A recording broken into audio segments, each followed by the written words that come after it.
안녕하세요. 저는 50대 중반을 넘어선 여자입니다. 그동안 살면서 후회 없는 삶을 살았다고 생각했었는데, 최근에 겪게 된 일들이 제 마음을 너무 아프게 만들었네요. 20년 전에 남편을 만나 결혼까지 하게 되었는데, 남편 옆에는 태어난 지 얼마 되지 않았던 신생아가 있었어요. 제가 남편과 연애를 하면서 알게 된 아이의 존재는 너무 큰 충격이었죠. 시부모님께서 돌봐주고 계시다는 말을 들었었고, 결혼까지 생각했던 저는 많은 고민에 빠져 있었습니다. 그러다 아이의 얼굴을 처음 보게 되었을 때 혼자가 되어버린 모습이 너무 안쓰러워 제가 그 아이를 품어주길 결심하게 되었죠. 그렇게 남편과 결혼을 하게 되었고 배 아파 낳은 자식은 아니었지만 제 자식처럼 키우게 되었습니다. 당연히 그때 당시 부모님의 반대도 있었어요. 하지만 제가 정말 진심으로 남편을 사랑했고 그 아이 또한 저에겐 특별한 존재로 다가왔기 때문에 한번 맺어진 인연을 버리고 싶지 않았습니다. 부모님께서는 언젠가 후회할 날이 찾아올 거라는 말을 꺼내셨지만 그 말의 의미를 그때는 크게 와닿지 않았어요. 그렇게 마음으로 낳은 아이를 최선을 다해 키우면서 살아온 세월이 20년이나 흘러버렸습니다. 오랜 세월 동안 많은 눈물을 흘리기도 했지만 뒤돌아보면 그것 또한 추억이 되었네요. 저와 결혼하기 전에 이미 다른 여자와 결혼을 한번 했었던 남편에게 줄곧 들어왔던 전처는 다른 남자와 바람이 나서 배 아파 낳은 자식을 버리고 떠나버린 사람이었습니다. 그렇게 얼굴 한번 못 보고 말로만 들었었던 그 여자가 20년이 지난 이후에 제 앞에 나타날 거라곤 상상조차 하지 못했었네요. 남편이 간암 투병 중이라 병원에 입원을 해 있는 상태라 치료를 받고 있어서 아들과 함께 추가적으로 필요한 물건들을 이것저것 챙기고 있었는데 초인종 소리가 들렸고 인터폰을 보고 있던 아들이 처음 보는 사람이라며 아시는 분이냐고 물어보길래 저도 인터폰에 얼굴을 비추고 있던 여자를 저 또한 봤지만 처음 보는 얼굴이라 누구시냐고 물어보자 남편의 이름을 대면서 문을 열어주길 원하길래 남편과 연관이 있는 사람인 줄 알고 별 의심 없이 현관문을 열어주었습니다. 화장을 진하게 하고 저와 아들을 번갈아 가며 쳐다보던 여자는 현관문 앞에서 남편의 소식을 물어보길래 병원에 입원해 있는 중이라며 누구시냐고 물어보게 되었습니다. 그 여자는 제 얼굴을 빤히 쳐다보더니 옆에 있던 아들의 얼굴을 다시 한번 보면서 침묵을 유지했고 병원의 위치를 물어보았네요.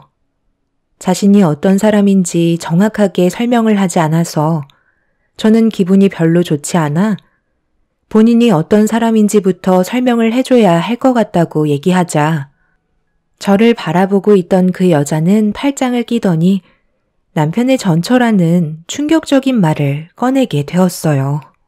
순간적으로 너무 놀란 저는 딸꾹질을 하게 되었고 전처는 제 옆에 있는 아들에게 몰라보게 잘 커준 것 같다면서 제가 보는 앞에서 자신이 친엄마라는 사실을 조금의 고민도 없이 밝히고 말았습니다. 아들에게는 친엄마의 존재를 단 한 번도 밝힌 적이 없었어요. 신생아 때부터 제가 키워왔기 때문에 설명해 줄 필요가 없을 것 같았고 가족 모두 그렇게 하는 게 아들을 위하는 거라고 생각했었죠. 그런데 갑자기 나타난 여자가 아들에게 자기가 친엄마라고 소개하는 순간 아들은 그 여자의 얼굴에서 장난이 아닌 진심이라는 눈빛을 느끼게 되었는지 저를 바라보며 무언가 말을 해주길 원하고 있었어요. 너무 당황스러웠던 순간이라 곧바로 대응을 했어야 했는데 저도 너무 놀랐는지 쉽게 말을 꺼내지 못했었네요. 이미 충격을 받은 아들에게 제가 친엄마라며 그 여자를 내쫓으려 했지만 그럴 때마다 오히려 제가 더 이상한 반응을 보여주는 것 같았는지 아들은 추가적인 진실들을 알길 원했고 20년 만에 나타난 전처를 집 안으로 들어오게 만들었습니다. 전처는 집안을 구석구석 살피며 어떻게 살고 있는지 살피고 있었죠. 그냥 병원 위치만 물어봤을 때 바로 알려줬으면 좋았잖아요. 괜히 사람 심기를 건드려서 왜 이런 상황을 만들어요? 진실은 언젠가 드러난다는 거 그쪽도 잘 아실 텐데 마음의 준비를 하고 계셨어야죠. 그 사람이 얘기 안 했나 봐요? 분명 제가 꼭 돌아올 거라는 말을 하고 떠났는데 그새를 못 참고 다른 여자와 살림까지 차렸다니 정말 대단하네. 갑자기 나타나서 왜 그 사람을 찾는 거죠? 20년이나 지난 일인데 무슨 미련이 남아있다고 남의 가정을 뒤흔들려 하는 거예요? 뭔가 착각하고 계시는 것 같은데요. 그쪽은 후처이고 제가 본처니까 안방을 다시 되찾으려 오는 건 당연한 거잖아요. 엄마, 이게 전부 다 무슨 얘기예요? 왜 저는 그동안 아무것도 모르고 있었죠? 저분이 정말 저를 낳아주신 분이라는 건가요? 그걸 꼭 말로 들어야 알겠니? 그동안 살면서 자기가 친엄마인 듯 연기하면서 키워줬던 사람과 내 얼굴을 비교해보면 금세 알 수 있잖아. 누구랑 닮은 것 같아? 내가 봤을 때 저 여자는 너랑 조금도 닮은 부분이 없는 것 같은데. 어차피 물은 없을러졌는데 그냥 솔직하게 얘기하세요. 숨겨봤자 애만 상처받는 건데 거짓말할 필요 있어요? 아들이 저를 빤히 바라보는 눈빛에 저도 아들을 바라보며 무슨 말을 해줘야 하는데 친엄마라고 찾아왔던 전처 앞에서 제가 친엄마가 아니었다는 사실을 인정하고 싶지 않았어요. 아들은 아무 말도 하지 못한 채 눈빛으로만 인정을 하고 있자 저를 바라보고 있던 아들의 눈시울이 붉어졌고 결국 집 밖을 뛰쳐나가 버렸네요. 단 한 번도 저를 친엄마가 아니라고 의심한 적이 없었을 텐데 아들은 엄청난 충격을 받게 된 것 같았네요. 아들이 집 밖으로 나가게 되면서 저와 전처 둘이 남게 되자 본격적인 대화를 주고받을 수 있었고 저는 전처에게 남의 가정 깨지 말고 눈앞에서 당장 사라지라며 화를 내기 시작했어요. 그쪽이 당신 아들을 버리고 떠난 지 20년이나 지나 버렸다고. 이제야 나타나서 어쩌자는 건데? 남의 가정이 잘 되는 꼴이 보고 싶지 않아서 지금 무너뜨리려고 찾아온 거야? 그쪽한테는 예의 같은 것도 필요 없을 것 같네. 두 번 다시 우리 집안에 끼어들 생각하지 말라고. 이미 가족이길 포기하고 떠난 주제에 뭘 주워 먹으려고 남의 가정에 기웃거리고 있어? 내가 내 집으로 돌아온 것뿐인데 뭐가 잘못됐다는 거지? 그냥 제자리를 찾고 싶은 마음밖에 없다고. 그쪽이 아무리 발버둥을 쳐봤자 천륜을 끊어낼 수 없다는 거 몰라? 20년 키웠다고 친아들이 되는 건 아니라고. 결국 제자리를 찾게 돼 있어. 그건 그쪽 생각이지. 다른 남자랑 바람이 나서 버림받았다는 말을 듣게 된다 해도 그쪽한테 갈 거라고 생각해? 낳아준다고 다 똑같은 부모는 아니라고. 나는 내 아들한테 지금까지 진심을 다해서 키워왔고 단 한 번도 남의 자식이라고 생각해 본 적 없어. 그쪽이 생각하는 것보다 우리 집안은 엄청 단단하고 그쪽이 들어올 틈은 조금도 없으니 기대조차 하지 말라고. 그건 앞으로 두고 보면 되겠지. 내가 한 번 뒤흔들면 이 집안은 순식간에 무너질 것 같은데? 그쪽도 눈앞에 어떤 일들이 펼쳐지게 될지 뻔히 보이지 않아? 그걸 정말 원하는 건 아니지? 내가 조용히 사라져 주길 원하면 지금 당장 그 사람이 입원해 있는 병원을 알려주는 게 좋을 거야. 내가 필요한 것만 얻으면 조용히 사라질 테니까 일을 더 크게 만들고 싶지 않으면 더는 내 앞에서 얼쩡거리지 마. 괜히 서로 피곤한 일 만들어봤자 좋을 거 없잖아. 원래 인생은 굴곡이 많아야 살맛이 나는 법이야. 전처는 남편이 입원해 있는 병원의 위치를 물어봤어요. 자기가 원하는 걸 얻기 전까진 계속해서 주위에 맴돌 생각을 하고 있는 것 같아 보였습니다. 저는 하루빨리 전처의 존재가 눈앞에서 사라지길 원하고 있었기 때문에 남편이 입원해 있는 병원의 위치를 알려주었고 그제서야 조용히 눈앞에서 사라졌습니다. 전처가 한번 뒤흔들고 떠나고 난 뒤 저는 너덜거려진 상태였고 순식간에 다리에 힘이 풀려 버렸어요. 아들이 받게 된 충격이 너무 걱정돼서 떨리는 손을 진정시키며 아들에게 전화를 걸어봤지만 이미 전원은 꺼져 있었습니다. 언젠가 아들이 친엄마를 만나게 될지도 모른다는 상상을 해본 적은 있었는데 20년 동안 너무 조용하게 살아와서 그런 일은 저에게 일어나지 않을 거라 생각했었어요. 그런데 예상치 못한 날에 찾아와 내 아들 앞에서 자기가 친엄마라는 말을 하게 되면서 저는 아무런 대응도 할 수 없었습니다. 아들에겐 무엇보다 시간이 필요할 것 같아 먼저 다가오기 전까진 최대한 조심해야 했고 기다려줄 수밖에 없었어요. 그렇게 한참 동안 집 밖으로 나가지 않았던 저는 정신을 차린 뒤 병원에 필요한 물건을 다시 챙기고 병원으로 향했습니다. 병실 문을 열고 들어갔을 때 이미 전처가 다녀갔는지 남편의 얼굴은 창백해져 있었고 저를 바라보고 있던 눈빛에는 걱정이 한가득이었네요. 제 눈치를 살피던 남편에게 말을 붙였어요. 그 사람이 뭐래? 당신한테 원하는 게 있다고 하던데 둘이서 무슨 대화를 했는지 나한테 빠짐없이 얘기해줬으면 좋겠어. 나한테 돈을 요구했어. 상당히 급한 것 같더라고. 어디 사용하려는 건지 알려주려 하지 않았는데 자기가 원하는 걸 주지 않는다면 무조건 우리 가정을 무너뜨리겠다고 한바탕 난리를 치고 떠났어. 내가 다시 연락 주겠다고 돌려보내긴 했는데 빨리 해결해주지 않으면 재욱이한테 지속적으로 접근을 시도할 생각인가 봐.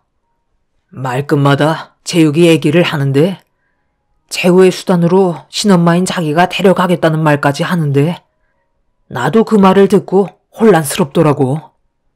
분명 재욱이는 우리와 함께 하겠다는 걸 믿어야 하겠지만 그 사람이 아무런 계획 없이 찾아오지는 않았을 것 같아. 분명 자기가 원하는 걸 얻을 때까지 우리를 괴롭힐 거야. 그래서 얼마를 원했는데? 우리가 잘 사는 형편도 아닌데 그 여자가 원하는 돈을 맞춰줄 수 있겠어? 한번 물리기 시작하면 계속해서 끌려다니게 될 거라고. 나는 그 여자가 원하는 걸 절대 들어줘선 안 된다고 생각해. 재욱이도 우리 가족이 무너지는 걸 원치 않을 거야. 어느 정도 예상은 했었지만 전처가 원하는 건 돈이었고 자기가 원하는 금액을 맞춰주지 않는다면 끝까지 괴롭힐 작정이었습니다. 전처가 남편에게 원했던 돈의 금액은 적지 않았고 저희 집안의 형편으로는 맞춰줄 수 없는 금액이었습니다. 3억이 필요하다며 한 달 내로 준비해달라고 했지만 남편도 그렇고 저 또한 어차피 아들이 친엄마의 존재를 알게 된 이상 도와줄 필요는 없을 거라 생각했었네요. 낳아준다고 해서 친엄마의 권리를 행사할 수 없을 뿐더러 기른 정이 더 크기 때문에 제 아들을 믿고 기다려주기로 했어요. 그렇게 남편과 약속했던 한 달의 시간이 가까워 오자 예상했던 대로 전처는 또다시 저희 앞에 모습을 나타냈네요. 내가 말한 돈은 준비가 잘 돼가나? 어떻게 진행이 되고 있는지 궁금해서 찾아와 봤는데 약속한 날짜에 줄 수 있는 거지? 당신한테 조금도 도와줄 생각 없으니까 내 눈앞에서 당장 사라져. 그리고 우리 가족 한 번 더 건들면 가만두지 않겠어?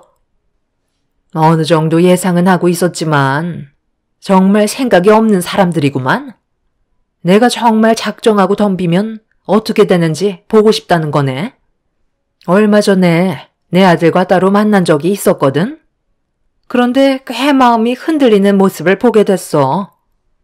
이제 20살이고 앞으로 내 옆에 끼고 살면서 벌어오는 돈으로 평생 먹고 살아야 되겠네.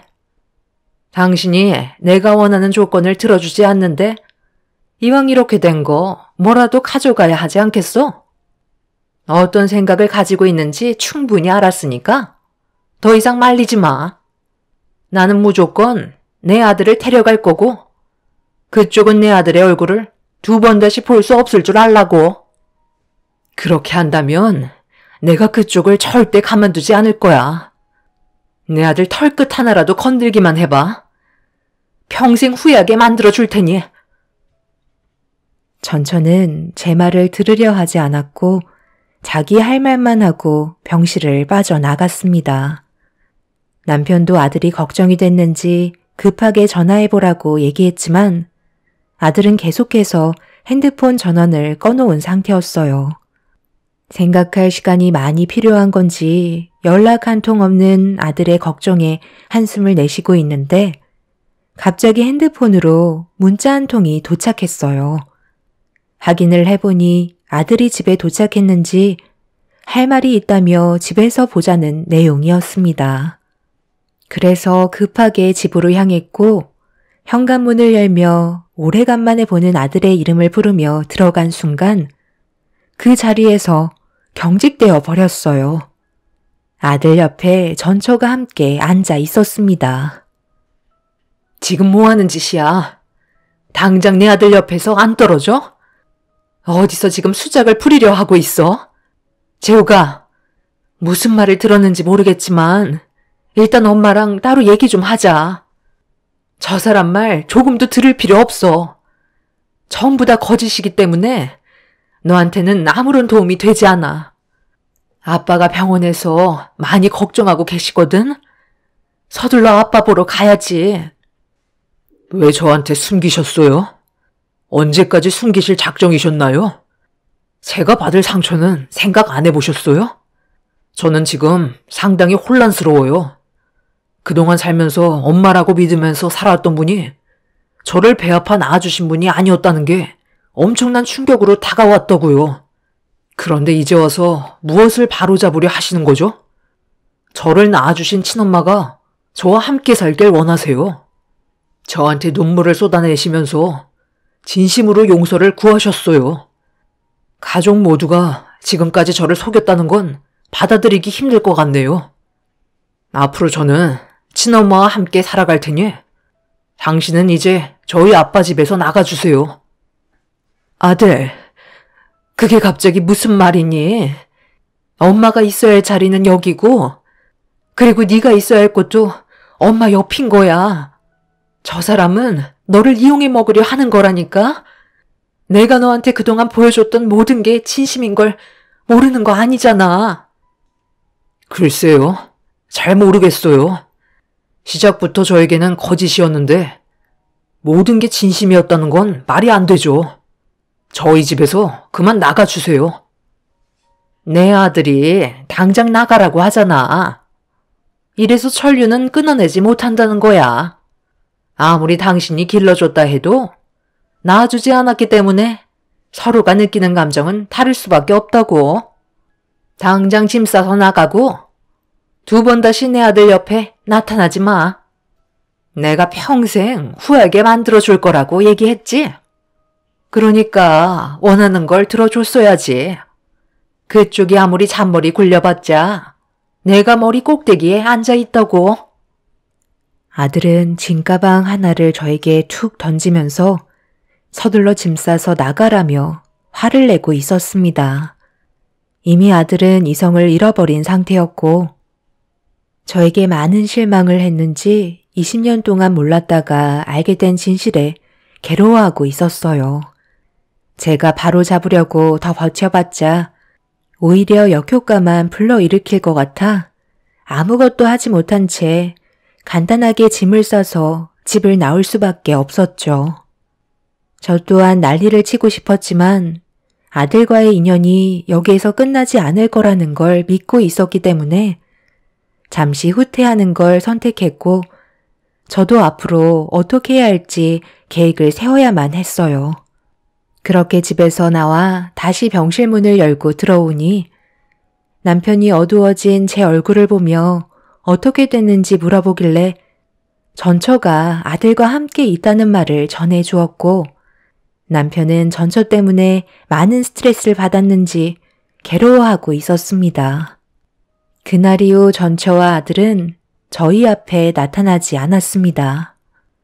혹시 몰라 다시 집에 들어가 보니 아들은 전처와 어디로 갔는지 보이지 않았고 아들 방에 걸려있던 옷들이 보이지 않았어요. 그날 정말 많은 눈물을 쏟아내면서 아들에게 그동안 숨겨왔던 거에 대해 후회가 밀려왔습니다. 저는 친아들처럼 생각했었기 때문에 친엄마의 존재를 알려줄 필요가 없을 거라 판단했었는데 이렇게까지 일이 커지게 될 줄은 예상조차 하지 못했습니다. 그래도 저와 함께한 세월이 20년인데 한순간에 뒤돌아 버릴 줄은 정말 몰랐어요. 그날 이후 아들은 계속해서 제 전화를 피했고 병원에도 찾아오지 않았어요. 그래서 남편에게 어떻게 하면 좋을지 많은 대화를 나누면서 저희 가족이 다시 정상화될 수 있는 방법을 찾고 있었습니다. 그런데 전처가 다시 병실 문을 열면서 고개를 내밀었고 목에 힘을 주며 들어왔네요. 그러게, 내가 뭐라고 그랬어?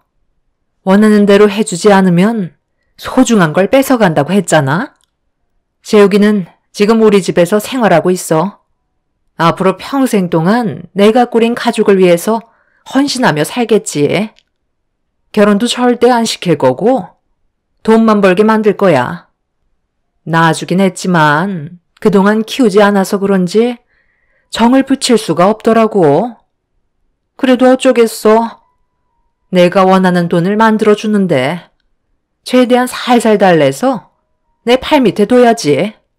내가 원하는 걸 얻을 때까지 나는 멈추지 않을 거라고. 꼭 이렇게까지 해야 되겠어? 그쪽도 가정을 꾸렸으면 알아서 잘 살면 되는 거지. 왜 우리한테 찾아와서 돈을 요구하는 거야? 내가 저번에도 얘기했잖아. 돈 나올 구멍이 없어서 고민하다가 생각난 게 이 사람이라고. 자식을 빌미로 돈을 갈취하는 게 제일 쉽거든. 물론 나는 예이긴 하지만 어느 부모가 자식이 잘못되는 걸 지켜볼 수 있겠어? 지금 내 남편도 병원에 입원해 있거든. 다 늙어서 희귀병에 걸렸는데 당장 큰돈이 필요한 걸 어쩌겠어? 대출빚도 많아서 돈을 빌릴 곳도 없는데 이참에 잘 됐지. 당신이 바람 피워서 제 발로 나가놓고 이제 와서 돈을 달라고 하면 좋은 말이 나가겠어? 20년이나 흘러버렸는데 네가 꾸린 가정을 지키려고 내 가정을 무너뜨려? 네가 그러고도 무사할 것 같아? 당장 제자리로 돌려놔. 그렇지 않으면 벌 받을 수 있는 거라고. 사람이 사람답게 살아야지. 이런 식으로 계속해서 잘못된 길을 걷는다면 분명 후회할 날이 오게 될 거야. 내가 후회할 이유가 뭐가 있겠어? 눈물 좀 흘리면서 연기했더니 우리 집에서 함께 살자는 말에 바로 고개 끄덕이던걸? 내가 버리고 떠났다는 아픔보다 그쪽한테 그동안 속아서 살아왔던 세월이 더 큰 배신으로 느껴진 거라고. 아직도 모르겠어? 내가 말한 조건은 아직까지 유효하니까 최대한 빠른 시일 내에 3억을 준비해주면 아들 앞에 2번 다시 나타나지 않을게. 그쪽한테 돈을 줄 이유 없고 재욱이는 다시 제자리로 돌아올 거라는 거 나는 믿고 있을 거야. 그러니 더 이상 우리한테 아무것도 바라지 마. 저와 남편이 전처가 원하는 대로 들어주려 하지 않자 점점 한계치에 달했는지 전처는 저희 부부에게 막말을 퍼부으면서 난리를 치기 시작했어요. 제 아들이 어떻게 돼도 상관없냐며 더 큰 일을 겪게 될지도 모른다고 무섭게 화를 내고 있었습니다. 결국 병실에서 난리를 치게 되면서 전처는 쫓겨나게 되었고 2번 다시 찾아오지 못하게 병원 측의 도움을 받아 출입 금지 요청을 하게 되었습니다. 저는 남편 옆에 있어야 해서 아무것도 하지 못한 채 아들의 소식을 계속해서 기다려야만 했어요. 그렇게 2달 정도의 시간이 지났을 무렵 아들에게 문자 한 통이 왔어요.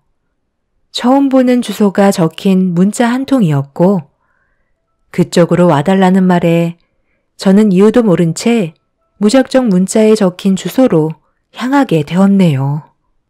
그렇게 도착을 하니 어느 장례식장이었고 아들을 찾기 위해 건물 안으로 발을 디딘 순간 제 눈앞에 충격적인 광경들이 펼쳐지고 있었어요. 전처의 남편이 희귀병이 있다더니 결국 세상을 떠난 듯 보였습니다. 그리고 영정사진 앞에는 아들이 자리를 지키고 있었네요.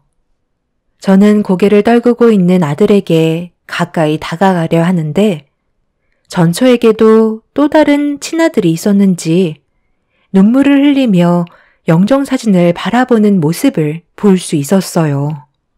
아들이 저한테 무엇을 보여주기 위해 전처의 장례식장에 저를 불렀는지 알 수 없던 그때 고개를 떨구고 있던 아들이 고개를 들며 저를 바라보더니 조그마한 무언가를 보여주었고 장례식장에 배치되어 있던 앰프 기계에 손에 쥐고 있던 걸 꼽는 순간 제 아들과 전처가 나눴던 대화 내용이 장례식장 안에 울려 퍼지기 시작했어요. 너는 어딜 가도 내 자식인 건 달라지지 않는 사실이야. 앞으로 나를 도와줘야 할 일들이 엄청 많을 거다.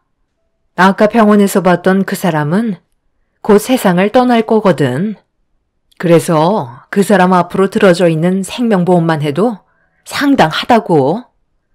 저 인간이 나 같은 여자를 어디서 만나겠어? 세상을 떠날 사람들은 아쉬운 게 없거든. 자기를 잘 챙겨주는 사람한테는 마음을 쉽게 뺏기기 마련이야. 앞으로 너도 해야 될 일들이 정말 많다. 내 아들이니 그 정도는 해줄 수 있잖아. 너한테 친모에 대한 사실을 숨긴 그 사람들한테 복수하고 싶잖아. 그럼 네가 앞으로 잘 나가야 되지 않겠니? 어려운 거 없어. 이런 사람들만 찾아다니면 되는 거야. 생명보험을 틀어놨는데 병 걸려서 혼자 외롭고 쓸쓸하게 사는 사람들만 골라서 상대하면 돼. 나한테 알려주면 그 다음부턴 내가 알아서 작업에 들어가니까 그렇게 해줄 수 있지? 너한테도 적지 않은 돈을 쥐어줄 수 있어. 솔직히 너희 아빠한테도 3억 정도 달라고 얘기했는데 널 키워준 그 여자가 생각보다 쉽지 않더라고. 그래도 너는 나를 실망시키지 않을 거지? 남편이었던 그 사람은 예정도 없는지 그 여자한테 정신 팔려서 자식이 떠나가든 말든 돈이 더 중요하다고 하더라. 결국 봐봐. 친엄마인 내가 너를 걷어들여 줬잖아? 20년 키워준 거? 그런 건 아무 소용없어. 세상은 돈이 전부거든. 앞으로 엄마를 위해서 많은 것들을 이뤄주길 바란다. 얘도 내가 배 아파 낳은 자식이긴 한데 아빠가 누군지 몰라. 언제 어떻게 임신을 했는지 기억이 나질 않거든. 그래도 꽤 쓸모 있어. 이번 건도 얘가 물어온 거니까. 외로움을 많이 타는 사람들이 젊은이들한테 마음을 열어주거든. 그럼 얘가 하나하나 물어보는 거야. 그래서 우리가 원하는 정보가 들어왔을 때 내가 접근을 하게 되는 거고 그 사람은 남은 인생을 누군가에게 기대고 싶은 마음이 있기 때문에 쉽게 접근을 할 수가 있지. 그렇게 해서 다 먹은 생명보험금만도 꽤 된다니까. 다 먹고 살자고 하는 짓이니 너도 앞으로 따라다니면서 잘 보고 배워.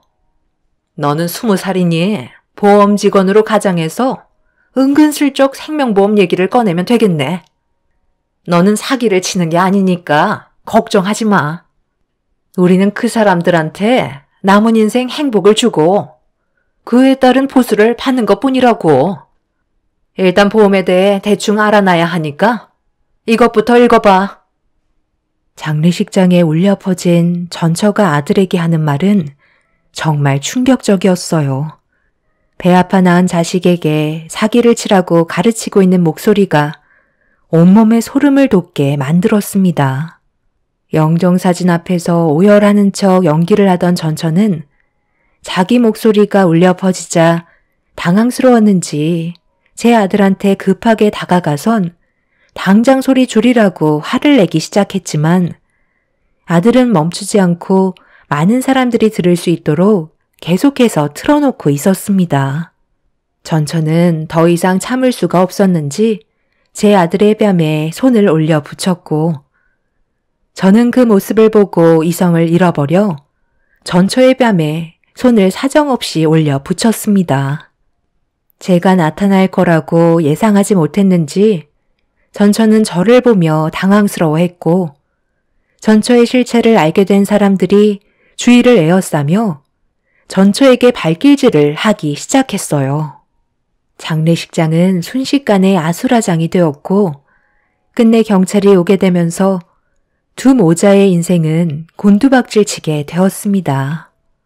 아들이 처음엔 친엄마에 대해 그동안 궁금했던 점을 물어보려고 대화를 시도하게 되었는데 친엄마라는 사람이 아들을 이용해 사기칠 계획을 가지고 있었고 그런 모습에 너무 큰 실망을 하게 된 아들은 자기 친엄마를 나락으로 떨어뜨리기 위해 그동안 저에게 말도 못하고 연기를 하면서 계획을 꾸미고 있었던 거였네요.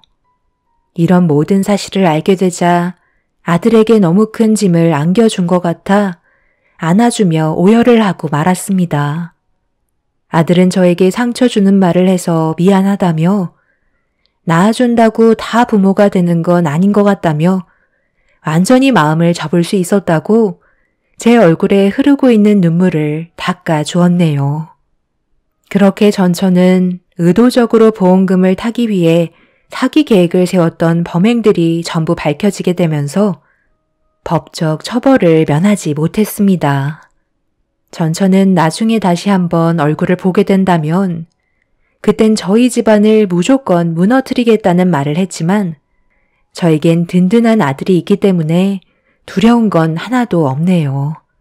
앞으로 저희 가족에게 행복만 가득했으면 좋겠습니다.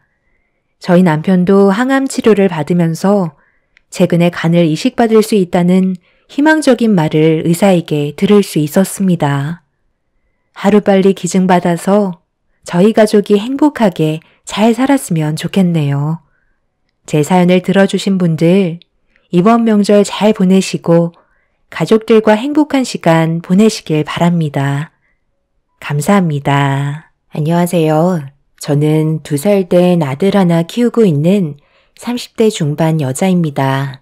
얼마 전에 큰형님이 저희 집에 찾아왔었는데요. 모든 일이 전부 저 때문에 일어난 일이라며 난리를 치더니 한 번만 용서해달라고 바닥이 흠뻑 젖을 정도로 오열을 해서 제가 지금의 상황을 어떻게 받아들여야 할지 몰라 고민에 빠져 있는 상태입니다. 2년 전에 남편과 결혼을 하자마자 임신을 하게 되면서 가족 모두가 축하해 주었는데 큰형님만 유독 저를 마음에 들어하지 않았어요. 저를 왜 싫어하는지 이유를 알지 못해서 답답하기는 했지만 시간이 지나면 괜찮아질 거라 생각했었는데 뭐가 잘못된 건지 큰형님은 제가 하는 모든 걸 싫어했습니다. 임신 중에 스트레스를 받는다는 건 저도 그렇고 뱃속에 있는 아이한테도 좋은 영향을 주지 않기 때문에 해결 방법을 찾아야만 했어요. 그래서 형님과 단둘이 있는 시간이 필요할 것 같아 시댁에 모임이 있을 때 기회를 살피다가 형님과 단둘이 대화를 하고 싶다며 자리를 만들어 대화를 시작했어요. 할 것도 많은데 무슨 할 말이 있길래 따로 보자는 거야? 쓸데없는 말 하려는 건 아니지? 용건만 간단히 해줘. 형님, 혹시 제가 뭐 실수한 거라도 있나요? 저는 정말 잘하려고 노력 많이 하는 것 같은데 형님 눈에는 아직 부족해 보이는지 마음에 들어하지 않는 것 같아서요. 문제가 있으면 바로 잡을 수 있는 방법을 알려주셨으면 좋겠어요. 내가 도대체 왜 그러는지 이유를 모르겠다면 아주 잘 느끼고 있는 거야. 동서한테 직접적으로 해를 가한 것도 없으니까 당연히 그렇게 생각할 순 있겠지. 사람 싫어하는데 이유가 있는 건 아니잖아? 그래서 이해를 못하는 거야. 나는 동서를 아무 이유 없이 싫어하는 것뿐이라 뭘 해도 그냥 눈에 가시거리밖에 안 돼. 내 말 무슨 뜻인지 알겠지? 그러니 잘 보이려고 노력할 필요가 없다는 거야. 할 말 끝났으면 일어나 봐도 되지? 바빠 죽겠는데 고작 이런 일로 나를 부른 게 정말 어이가 없다. 형님은 제가 아무 이유 없이 싫다면서 정확하게 어떤 점이 마음에 들지 않는지 얘기해 주지 않고 있었지만 저에 대한 불만이 있는 건 확실해 보였습니다. 어쩔 수 없이 좀 더 상황을 지켜보면서 형님의 의도가 무엇인지 파악을 해야만 했어요. 결국 아무것도 얻지 못한 채 눈치만 보다가 집으로 돌아왔는데 제가 표정이 좋지 않자 남편이 신경 쓰였는지 무슨 일이 있냐고 물어보길래 형님과의 문제에 대해 대화를 주고받았어요. 제 말을 들어주던 남편이 뭔가 느낌이 오는 듯 입을 열었는데 저는 생각지도 못한 대답이라 많이 당황하고 말았어요. 제가 살아온 삶이 문제가 된다는 말이었죠. 그게 말이 된다고 생각해? 내가 살아온 인생이 뭐가 어때서? 아버님, 어머님도 그런 거에 대해 아무 말도 하지 않으시잖아. 그렇긴 한데 당신이 하는 얘기를 들어보면 전반적으로 무시를 하고 있는 거잖아. 그게 뭐겠어? 형수님은 대학을 나왔고 당신은 중졸이라 그것 때문에 그러는 것 같은데. 첫째 형수, 둘째 형수 두 분 다 대학을 나왔잖아. 아무튼 내 생각은 그래. 그건 정말 말도 안 되는 거지. 나는 뭐 이렇게 살고 싶었겠어? 자라온 곳이 고아원이고 1살이라도 젊은 나이에 기술을 배우고 싶어서 미용을 하게 된 거 가족 모두가 아는 사실이잖아. 정말 그런 거면 나도 더는 노력하지 않을 거야. 큰형님이 항상 제가 하는 모든 행동들을 무시하고 있었는데요. 그게 저에게는 너무 큰 상처로 다가왔었어요. 직접적으로 말을 하지 않았던 것뿐이지 남편 얘기를 들어보면 틀린 말은 아니었어요. 그래서 저도 형님과 가까워지려고 노력할 필요가 없다는 걸 확실하게 알 수 있었습니다. 남편에게 그런 말을 듣게 된 이후 다시 한번 시댁을 가게 되었을 때 저도 안 좋은 감정 상태를 가지고 있어서 그런지 임신한 몸인데도 형님과 안 좋은 대화를 주고받게 되었습니다. 동서, 내 말 안 들려? 지금 뭐 하자는 거야? 임신한 몸이라고 대우받길 원하는 건 아니지? 좋게 말할 때 주방으로 들어갔으면 하는데. 예, 너는 지금 시애미가 두 눈 시퍼렇게 뜨고 있는데 옆에서 무슨 말을 그렇게 하니? 임신한 상태에서 몸살이 와서 열이 39도인데 주방에서 일을 하라는 말이 나오니? 제일 큰 맏며느리면서 막내 며느리한테 말을 그렇게밖에 못해? 내가 그동안 아무 말 하지 않고 지켜봐왔는데 도대체 뭐가 문제야? 왜 이렇게 못 잡아먹어서 안달인 건데? 막내 동서가 하는 행동을 보세요. 제가 처음 어머님 며느리로 시집 왔을 때 생각 안 나세요? 몸이 좋지 않았는데도 명절날 힘들게 음식 했었다고요. 그것뿐만인 줄 아세요? 김장날에 몸살이 났는데도 버티면서 일을 했었는데 고작 열이 39도 된다고 손가락 하나 까딱하지 않고 방에서 나오지 않고 있다는 게 문제인 거죠. 제 말이 틀렸나요? 그때랑 지금이랑 같니? 그리고 네가 맞으면 막내를 헤아릴 줄도 알아야지. 어떻게 된 게 조금도 쉬는 꼴을 못 봐? 이런 식으로 나올 거면 당분간 내 집에 오지 마라. 임신한 몸인 거 뻔히 알고 있으면서 참 잘하는 짓이다. 형님, 정말 너무하세요. 저를 싫어하는 건 시집 왔을 때부터 알고 있었지만 그래도 임신했잖아요. 몸살 때문에 힘들어서 그러는 건데 조금도 이해해줄 생각도 없으신 건 제가 어머님 집에서 많이 부족한 중졸 며느리라서 그런 건가요?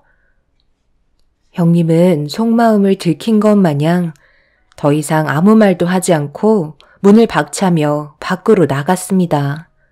어디서부터 잘못된 건지 모르겠지만 더 이상 형님과 좋아질 수 없다고 생각했었기 때문에 저도 할 말은 하면서 살아야 했었어요.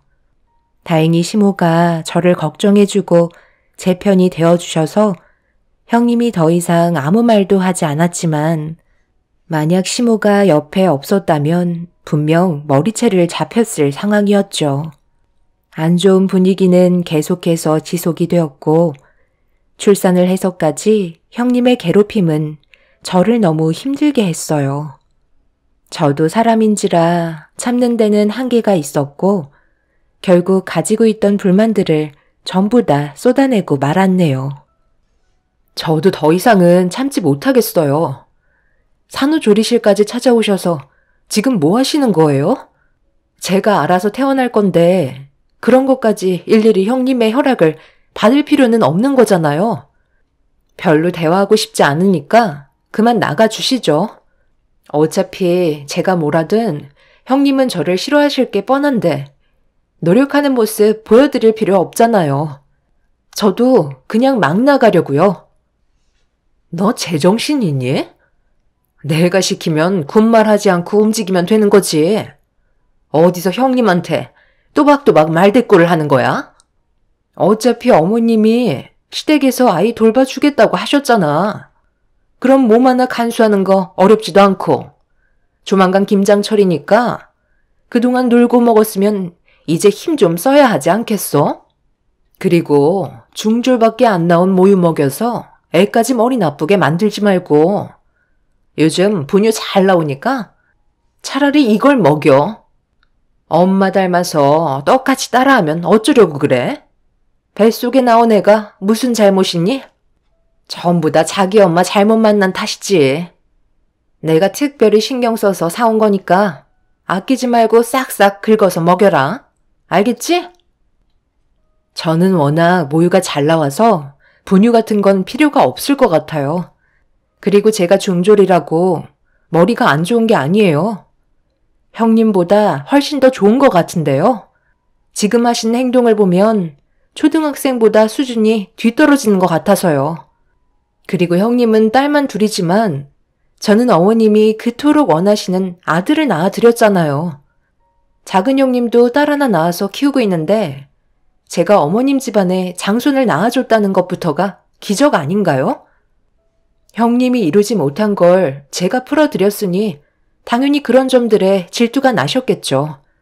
제 말이 틀렸으면 얘기해보세요. 그리고 형님이 주신 분유는 제 아이한테 먹이고 싶지 않으니까 도로 가져가세요. 더 할 말 없으시면 그만 나가주시죠. 제가 거침없이 말대답을 하자 형님은 붉어진 얼굴로 저를 노려봤고 분유를 건네자 건네봤더니 그 자리에서 분유통을 열어 안에 있던 분유를 제 머리 위로 쏟아부었고 중졸 나온 저보고 다 먹으라면서 충격적인 행동을 저질렀네요. 온몸이 분유로 뒤덮여진 상태였고 형님은 볼 일이 끝났는지 산후조리실에서 나가려 하길래 옆에 놓여있던 분유통을 들어서 형님을 부른 다음 고개를 돌리자마자 면상에 던지고 말았습니다. 날아오는 분유통을 미처 피하지 못한 형님은 코를 강타하게 되면서 그 자리에서 코피를 흘리는 사고를 당하고 말았죠. 그 자리에 주저앉아 코를 움켜쥐며 비명을 질렀고 그 소리에 직원분들이 제가 있는 곳으로 달려와 산후조리실 문을 여는 순간 난장판이 된 모습을 보고 입을 다물지 못했습니다. 이성을 잃어버린 형님은 저를 잡아먹을 듯이 달려들었지만 직원분들이 형님을 말려주셔서 저에게 더 큰 피해가 가지 않게 지켜주셨습니다. 저를 노려보며 가만두지 않겠다고 건물이 떠나갈 정도로 소리를 질렀어요. 제가 손해볼 건 없었기 때문에 형님이 더 이상 두렵지 않았고 결국 이런 문제가 시모의 귀에까지 들어가고 말았습니다. 한 사람으로 인해 집안의 분위기가 점점 안 좋아지자 시모도 더는 지켜보고만 계시지 않으셨어요. 너 지금 나랑 뭐 하자는 거야? 내 성격 몰라서 이런 식으로 행동하는 거야? 산후조리실에 찾아갔으면 조용히 있다가 가면 될 것을 분유통으로 한바탕 난리를 쳤었다며? 너 도대체 이러는 이유가 뭐야? 언제까지 그럴 건데? 막내가 아들을 낳아서 그게 그렇게 배가 아팠니? 뭐든 적당히 해야지. 가만히 있으면 끝을 모르고 계속해서 망나니 마냥 날뛰면 내가 그냥 넘어가지 않을 거라는 걸 돌대가리가 아닌 이상 모르지 않을 텐데. 어떻게 그런 머리로 대학을 나온 거니? 당분간 얼굴 보고 싶지 않으니까 모임 있을 때 너는 빠지거라. 가족들에게 좋은 영향을 주지 못할 망정 계속해서 안 좋은 분위기로 이끌어가는데 내가 그 꼴을 더는 지켜볼 수 없을 것 같다. 한번 얘기했으면 알아먹어야지. 상황을 이런 식으로 만들어?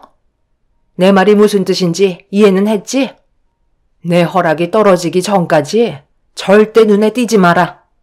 지금 용서를 구해봤자 받아줄 마음 조금도 없으니까 이제 그만 집으로 돌아가. 아들, 너도 꼴 보기 싫으니까 같이 나가라. 집안의 장남이 마누라 하나 휘어잡지 못해서 집안 전체를 진흙탕으로 만들었는데 그걸 보고 가만히 있는 너도 문제다. 엄마는 왜 저한테까지 불통을 튀기시는 거예요? 이 사람 혼자 저지른 행동인데 저까지 피해를 보는 건 너무하잖아요. 안 그래도 어머님 집에 오고 싶은 마음 조금도 없었어요. 차라리 평생 안 불러주셨으면 좋겠네요. 저희끼리 알아서 잘 살도록 할 테니까 다시는 연락하지 마세요. 아들 손자 보셨다고 저는 이제 찬밥 신세인데 뭐하러 이 집구석에 붙어 있어요? 형님은 오히려 시부모님께 눈을 치켜 세우고 더 난리를 치며 막말을 거침없이 뱉어대기 시작했어요. 그 모습을 지켜보고 있던 저희 가족 모두는 형님의 모습에 너무 큰 충격을 받았었죠. 그런데 알고 보니 작은 형님이 며느리로 들어왔을 때도 비슷한 상황이 있었다며 작은 형님이 설명을 해주는데 딸을 낳게 되면서 더는 괴롭히지 않았다는 말을 듣게 됐을 때 확실히 알 수 있었습니다. 제가 언제 임신을 하게 될지 몰라 예민해져 있는 상태였는데 임신을 하면서 아들을 낳게 될까봐 걱정을 했던 거고 그게 현실이 되니 저를 더욱더 괴롭혔던 걸 알 수 있었습니다. 이런 상황들이 대충 이해가 되면서 큰형님과는 두 번 다시 엮이지 않는 게 좋을 것 같아 시모에게 그냥 인연 끊고 살았으면 좋겠다고 부탁을 하게 되었어요. 함께 지내다 보면 분명 제가 아니더라도 아이한테 문제가 생길지 모른다는 불안감이 제 등을 서늘하게 만들었습니다. 그래서 형님이 집으로 돌아간 뒤에 걱정하고 있는 것들을 전부 시모에게 털어놨고 시모도 어느 정도 예상은 하고 계셨는지 제 말을 들어주셨어요. 그날 이후 형님과의 인연을 끊어냈다고 생각했었지만 모든 건 뜻대로 풀리지 않더군요. 근시숙이 주말만 되면 시댁에 찾아오셔서 안 좋아진 상황을 해결하려고 시부모님과 지속적인 대화를 이어나가는데 그럴 때마다 시부모님이 다시 형님을 받아줄까봐 너무 불안했었어요.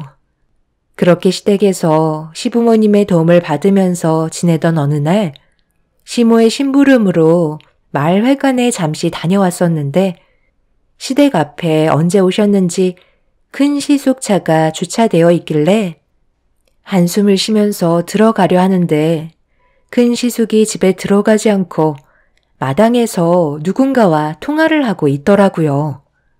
그런데 주고받고 있던 대화 내용은 저에게 엄청난 충격을 가져왔어요. 입을 다물지 못할 만큼 엄청난 일이었고 제 두 귀를 의심할 정도로 큰 시숙과 형님이 가지고 있는 비밀은 시댁에 엄청난 파장을 불러일으킬 만한 사건이었습니다. 이미 들어버렸기 때문에 그냥 넘어갈 수는 없었어요. 그래서 아무도 모르게 저 혼자 추가적인 조사를 진행한 다음 확실해졌을 때 모든 사실을 밝힐 계획을 세우게 되었죠. 근시숙은 그날도 어김없이 형님을 용서해달라고 찾아왔지만 시부모의 마음은 조금도 변하지 않았고 근시숙은 점점 더 불만이 커지기 시작했어요. 결국 안 좋은 감정 상태로 돌아간 이후 한동안 시댁에 찾아오지 않고 있었습니다. 저는 그 사이 여러 가지를 조사하면서 많은 것들을 수집할 수 있었고 이런 사실을 가족들에게 숨기고 있었다는 거에 엄청난 배신을 느끼게 되었죠. 형님 내외가 시댁에 안 들어온 지 몇 달이 흘러갈 때쯤 큰 시숙이 또 한 번 찾아왔어요. 시간이 어느 정도 흘렀으니 받아줄 거라 생각했는지 모든 걸 다시 제자리로 돌려놓고 싶어 했습니다. 저는 그 모습을 묵묵히 지켜보고만 있었어요. 받아주는 건 너희 아빠랑 내가 결정할 문제인데 왜 이렇게 보채는 거야?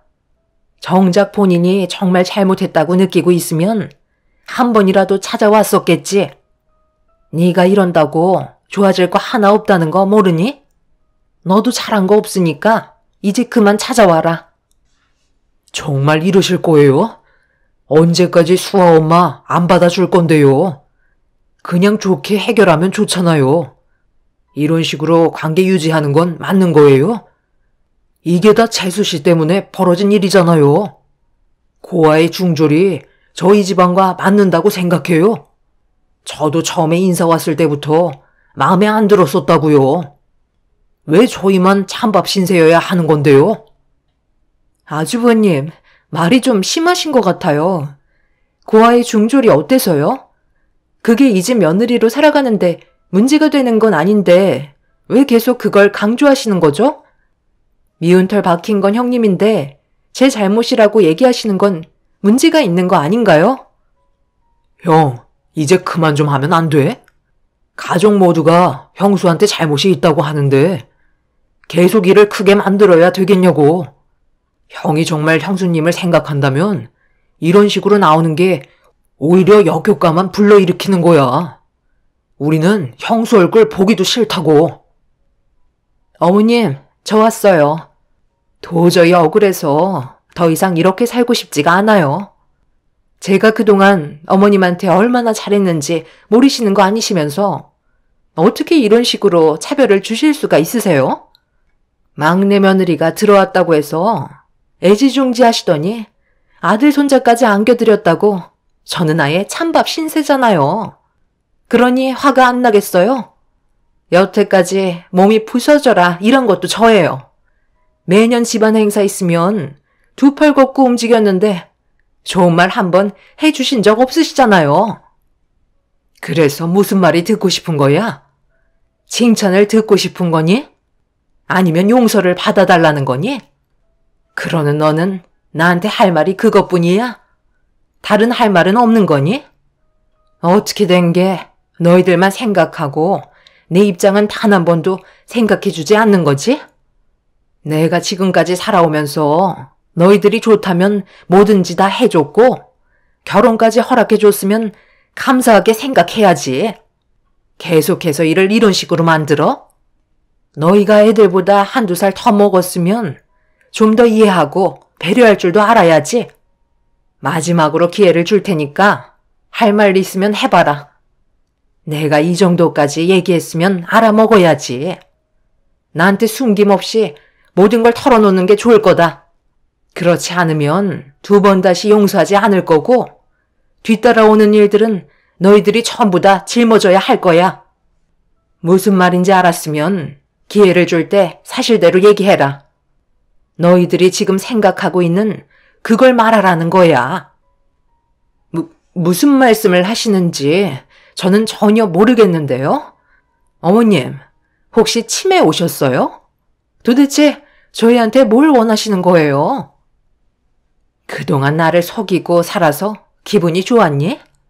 분명 기회를 줬는데 마지막까지 너는 나에게 실망만 안겨주는구나. 이거 받아라. 그리고 여기에 있는 내용 모두를 해명해야 할 거야. 이미 배는 떠났지만 아직 법적인 처벌이 남아있다는 걸 인지하고 있어야 할 거다. 우리 집안의 맏며느리로서 마지막 기회를 한 번 더 주는 거니 전부 다 설명해라. 시모는 형님에게 서류 봉투 하나를 건네주었어요. 그때부터 뭔가 느낌이 좋지 않다는 걸 눈치챈 형님은 떨리는 손으로 서류 봉투를 건네받았고 안에 있던 내용물을 확인하는 순간 그 자리에서 시부모님께 무릎을 꿇고 손이 발이 되도록 빌었습니다. 시모가 조사한 내용은 제가 알아본 거와 비슷했었어요. 그런데 시모는 형님이 어떤 사람인지 알면서도 그동안 모른 척하면서 지내왔었는데 형님은 오히려 저에게 안 좋은 행동을 보였다는 거에 많은 실망을 하고 계셨습니다. 형님이 아무 말도 하지 않자 시모가 입을 열었어요. 왜 아무 말도 못하는 거야? 손이 발이 되도록 빌면 뭐하니? 이렇게까지 안 좋은 상황을 만든 게 너잖아? 정말 웃긴 거야. 지금까지 너는 착각 속에 빠져 살고 있었잖아. 현실은 그게 아닌데, 그치? 막내는 고아원에서 자라 중졸인 상태에서 내 집에 들어와 사는데 너는 대학까지 나왔으니 뭔가 불만이 많았겠지. 그런데 첫째 너 대학 안 나왔잖아. 지금까지 나를 속이고 있었으면서 본인이 정말 대학을 나온 것 마냥 살다 보니 네가 대학을 나온 사람이 되어버린 거니? 그래, 그건 이해해 줄 수 있다 치자. 그런데 내가 봤을 때 막내 며느리를 괴롭힌 제일 결정적인 이유는 너도 고아원 출신이라서 더 그런 거 아니니? 너 이 사실 언제까지 숨길 수 있다고 생각한 거야? 언젠가는 솔직히 얘기하겠거니 믿고 있었는데 끝까지 말을 하지 않더라. 시모도 모든 사실을 알고 있었어요. 형님은 대학을 나오지도 않았으면서 거짓을 꾸미고 있었고 그동안 고아원에서 자라왔었는데 이런 사실을 전부 다 숨기고 있었습니다. 큰 시숙과 만남을 가지다가 형님은 고아라는 사실을 밝히는 걸 안 좋게 생각할까봐 그때부터 숨기기 시작했고 형님의 친정 부모님들마저 돈으로 불러들인 사람들이었습니다. 머리부터 발끝까지 전부 거짓된 삶을 살고 있었던 거였죠. 그런데 정작 저는 모든 걸 오픈하고 시모에게 접근했으니 저를 좋게 받아들여 주셨고 대래 형님은 저와 비슷한 조건인데 평생을 숨기고 살아야 한다는 거에 불만이 생겨 계속해서 저를 더 못살게 굴었던 거였죠. 형님은 손이 발이 되도록 빌었지만 이미 버스는 떠난 상태였고 시부모님께서는 형님을 받아주지 않으셨어요. 그제서야 모든 걸 저희 가족들 앞에 털어놓으면서 그동안 힘들었던 점들에 대해 전부 다 꺼내 놓았습니다. 어머님, 정말 죄송해요. 이런 식으로 상황이 안 좋아질 줄 몰랐어요. 저도 이 사람 만났을 때 고아라는 제 신분이 너무 싫었고 수아 아빠는 대학을 나왔는데 저는 고졸이라 그것도 싫어서 대학을 나왔다고 거짓말을 하게 됐어요. 그만큼 수아 아빠를 사랑했었기 때문에 놓치고 싶지 않아 어머님께 결혼하겠다고 인사드리러 왔을 때 솔직하게 털어놓을 수가 없었어요. 하루하루 정신적으로 힘들었었는데 시간이 지나면서 어느새 제 감정도 무뎌졌고 입 밖으로 꺼내지 않으면 모를 줄 알았는데 전부 다 알고 계실 거라곤 정말 꿈에도 몰랐어요. 저는 힘들게 이 사람과 결혼을 했는데 막내 동서는 큰 어려움 없이 자기가 고아 신분에 중졸이라고 얘기하는데 어머님이 아무렇지도 않게 받아주시는 거 보고 놀랐었는데 그날 이후부터 제가 손해를 보는 것 같은 느낌이 들어서 괜히 싫어진 거였어요.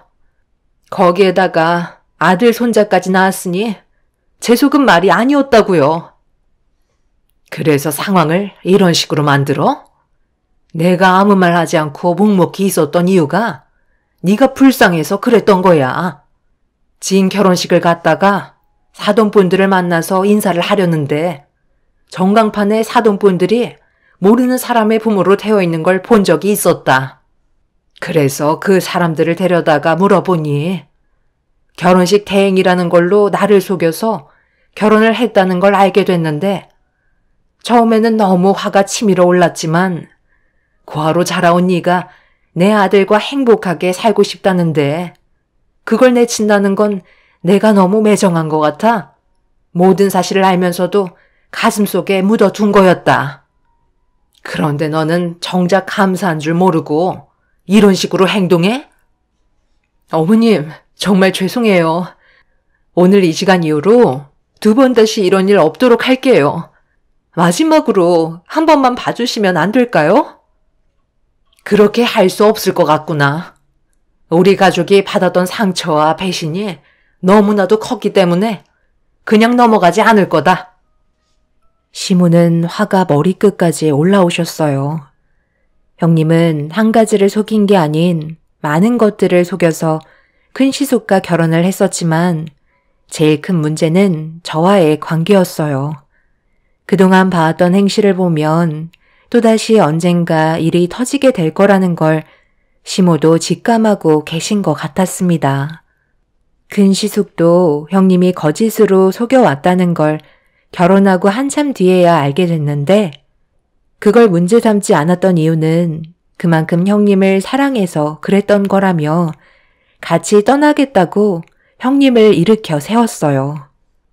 그런데 여기서 또 다른 문제거리들이 생겼습니다. 시부모님이 형님 내외에게 많은 것들을 해줬었는데 모든 것들을 전부 다 돌려받겠다는 말이었어요. 집도 시부모님 명의로 되어 있었고 차 또한 시부의 명의로 되어 있는 거였습니다. 큰 시숙은 시부 밑에서 일을 했었기 때문에 월급을 받는 입장이었지만 둘이 함께 떠나겠다는 말에 모든 걸 다 가져가겠다고 시부모님께서 못을 박으셨어요. 큰 시숙은 형님과 살겠다며 한 푼도 가져가지 않겠다고 시부모님께 인사를 드린 뒤 집에서 나가셨네요. 형님은 끝까지 시모의 바지자락을 붙잡고 용서해달라고 애원했지만 시모는 고개를 돌려 버리셨습니다. 결국 형님 내외는 1원 한 푼 없이 탈탈 털려서 내쫓기고 말았죠. 그날 이후 지금까지 저희 집안에 큰 문제는 없었는데 1년이 지나고 형님이 저희 집에 찾아왔어요. 사는 게 어렵다는 이유 때문에 다시 좋은 관계를 만들고 싶다는 얘기였죠. 제가 시모에게 형님을 받아달라고 좋은 쪽으로 대화를 이끌어 가달라고 부탁을 했지만 쉽게 답을 주지 못했습니다. 저도 형님에게 받았던 상처가 컸기 때문에 아직까지 상처가 아물지 않았거든요. 형님도 고아원 생활을 했다는 게 정말 놀라운 일이었지만 이런 식으로 삶이 달라질 줄 정말 상상도 못했었네요. 다시 인연을 만들어도 분명 언젠가 또 다른 문제점들이 생길 것 같아 당장은 형님의 부탁을 들어줄 수 없을 것 같지만 한편으론 저도 같은 아픔을 가지고 있기에 좋은 쪽으로 해결해야 하는 건지 고민이 되네요. 온 가족이 모두 화목하게 지내면 얼마나 좋겠어요. 그리고 얼마 전 저는 그동안 틈틈이 공부해오던 고졸 검정고시 졸업장을 취득하게 되었어요. 제 아이에게 더 많은 것을 알려주기 위해 더 악착같이 미용일을 하면서도 취득할 수 있었던 것 같아요. 앞으로 저희 가족에게 행복만 있길 바랄 뿐입니다. 제 사연 들어주신 분들 항상 건강 유의하시고 즐거운 하루 되시길 바랄게요. 감사합니다. 안녕하세요. 저는 인천에 살고 있는 30대 초반 여자입니다. 결혼한 지 얼마 되지 않아 충격적인 일을 겪게 되었는데요. 불과 몇 달 전까지만 해도 엄마가 즐겨 들으시던 사연 방송에 도움을 받아보고자 이렇게 글을 쓰게 되었습니다. 결혼하기 전부터 시어머니가 어느 정도 성격이 강하신 분이시라는 건 알고 있었는데 이게 문제가 될 거라곤 전혀 상상조차 하지 못했었어요. 결혼 이후 엄마의 건강 상태가 더욱더 많이 안 좋아지셔서 제가 거의 옆에 붙어 있는 시간이 많았어요. 남편도 엄마에게 주어진 시간이 많지 않다는 걸 알고 있었기 때문에 퇴근하면 병원으로 곧장 달려와 줬었죠. 그런데 이런 상황을 시모는 마음에 들어하지 않았어요. 결혼하고 나서 거의 매일 병원에만 붙어 있으니 그 모습이 꼴보기가 싫으셨는지 어느 날 시모가 집으로 저를 부르셨고 어쩔 수 없이 남편과 함께 시댁을 찾아가야만 했습니다. 시모는 화가 많이 나셨는지 현관문을 열고 들어가자마자 저에게 삿대질을 하시면서 며느리 역할을 제대로 하지 않아 마음에 들지 않는다고 병원에 가는 횟수를 줄이라고 집안이 떠나갈 정도로 목소리를 높이셨습니다. 시모의 말에 너무 어이가 없어서 그 말을 따를 수 없다고 했어요. 그래서 지금 내 말을 따르지 않겠다는 거니? 사부인이 아무리 병원에서 암투병하고 계시다곤 하지만 그래도 그렇지. 하루도 빠짐없이 매일 병원에서 시간을 보내는 게 말이 된다고 생각하니? 너는 내가 눈에 안 보이는 거야? 내 아들은 너랑 결혼하고 나서 뭔 죄니? 매일 우울해야 되고 제대로 된 생활이 안 되는데 꼭 이런 식으로 행동해야 되겠어? 내 성격 대충 알고 있으면서 꼭 이런 식으로 나와야 되겠니? 일주일에 2번만 병원에 가도록 해라. 어차피 갈 사람은 가게 되어 있다. 어머님, 말이 너무 심하신 것 같아요. 입장을 바꿔서 생각해 보세요. 어머님이 암투병 하시면서 시간이 얼마 남지 않으셨는데 제가 이 사람한테 일주일에 2번만 어머님 뵈러 가라고 하면 안 서운하시겠어요? 병원에서 정해준 시간이 6개월이긴 하지만 상태가 더욱더 악화가 되면 6개월보다 더 짧아질 수도 있다고 하셨어요. 그럼 제가 저희 엄마와 함께 할 수 있는 시간이 이제는 정말 얼마 남지 않았다는 건데 그 시간 동안 최대한 많은 대화를 나누고 옆에 있어주고 싶은 제 마음이 문제가 된다는 거예요? 아무리 생각해봐도 어머님이 얘기하신 일주일에 2번만 병원에 가라는 조건은 들어드릴 수 없을 것 같아요. 내가 지금 좋게 얘기하고 있는 거 안 보이니? 참는 만큼 너도 한 발 물러날 줄도 알아야지. 어디서 고개 치켜 세우고 말대꾸야? 엄마, 그만 좀 하세요. 이 사람이 하는 말 틀린 거 하나 없는데 꼭 그렇게 상처를 줘야만 되겠어요? 1년도 안 남은 시간이 지나면 앞으로 평생 장모님 얼굴 뵐 수 없을 텐데 지금의 시간이 얼마나 소중하겠어요. 여기서 이러고 있는 것도 아깝다고요. 엄마가 몸이 안 좋으셔서 누워 계시면 그런 말이 나올 수 있을 것 같아요? 제가 조금만 얼굴 안 비춰도 서운해 하실걸요? 남은 시간 동안 후회하지 않게 최대한 옆에 있어주라고 제가 얘기했어요. 그게 당연한 거고요. 더 할 말 없으시면 저희 그만 가볼게요. 시간 지나면 엄마가 이렇게까지 얘기하지 않으셔도 저희가 알아서 잘 챙겨드릴 테니 너무 서운해하지 마세요. 곧 있으면 세상 떠나실 장모님과 비교하시는 건 너무 억지스럽지 않나요? 나중에 다시 연락드릴게요. 남편도 시모의 말에 어이가 없었는지 더 이상 대화하고 싶지 않다며 자리에서 일어났어요. 저희가 그렇다고 시모에게 못한 것도 아니고 틈나는 대로 최대한 챙겨드리려고 정말 많이 노력하고 있었는데 시모는 저와 남편이 병원에 입원해 계신 엄마한테 좀 더 집중이 되어 있다고 그 모습을 마음에 들어하지 않으셨죠. 어떻게 환자랑 비교를 하시는지 이해할 수가 없었어요. 시모는 건강하시지만 엄마는 저와 함께 할 수 있는 시간이 몇 달밖에 안 남았는데 그걸 이해해주지 못하셔서 제가 오히려 시모에게 더 서운했던 것 같아요. 그래도 제 옆을 지켜준 남편이 있어서 참고 넘어갔었어요. 오히려 남편이 대신 사과할 정도로 시모의 행동은 이해할 수가 없었네요. 그렇게 매일 엄마 옆에서 시간을 보내며 시모가 서운해 하실까봐 최대한 비위를 맞춰드리며 체력적으로 힘든 날들을 보내고 있었습니다. 매일같이 엄마의 몸이 좋아질 수 있을 거라는 희망을 버리지 않았는데 의사는 저에게 절망을 안겨주고 말았습니다. 더 이상 병원에서 치료를 받는 게 의미가 없다면서 주변 정리를 할 수 있는 시간을 주길 원하셨어요.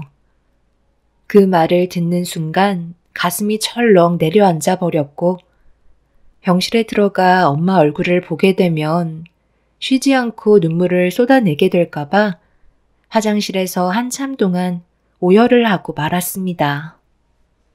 엄마 앞에서 눈물을 쏟아내고 싶지 않아 눈물 나오지 않을 때까지 쉬지 않고 울고 말았네요. 그렇게 꽤 오랜 시간 동안 화장실에 있다가 병실에 들어가 엄마에게 의사가 했던 말을 전달해 주었고 엄마는 생각보다 덤덤한 얼굴로 서둘러 집에 가서 쉬고 싶다며 소지품을 정리하셨습니다.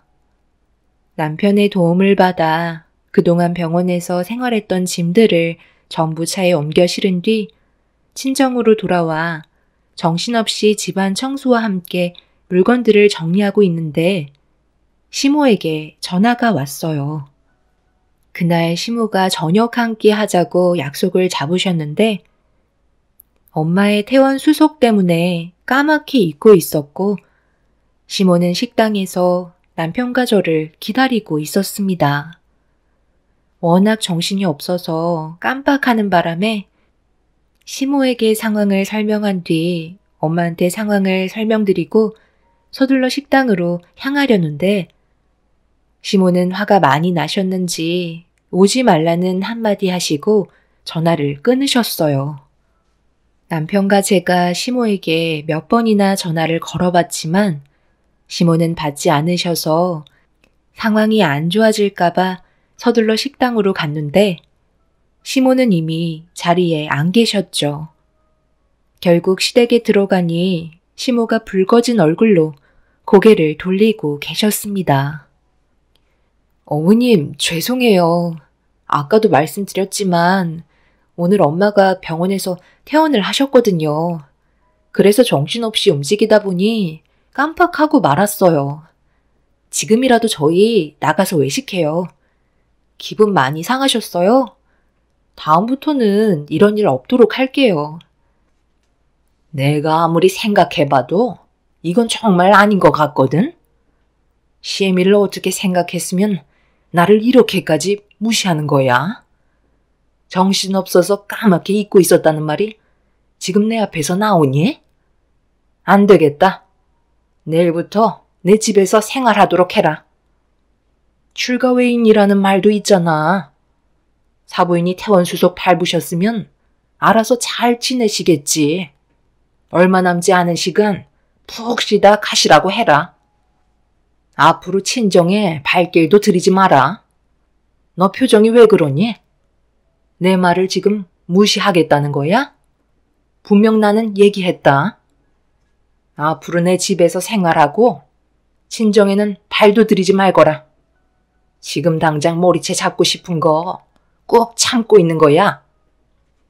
엄마, 지금 뭐 하자는 거예요? 그게 말이 된다고 생각해요? 장모님이 왜 퇴원수속을 밟았는데요?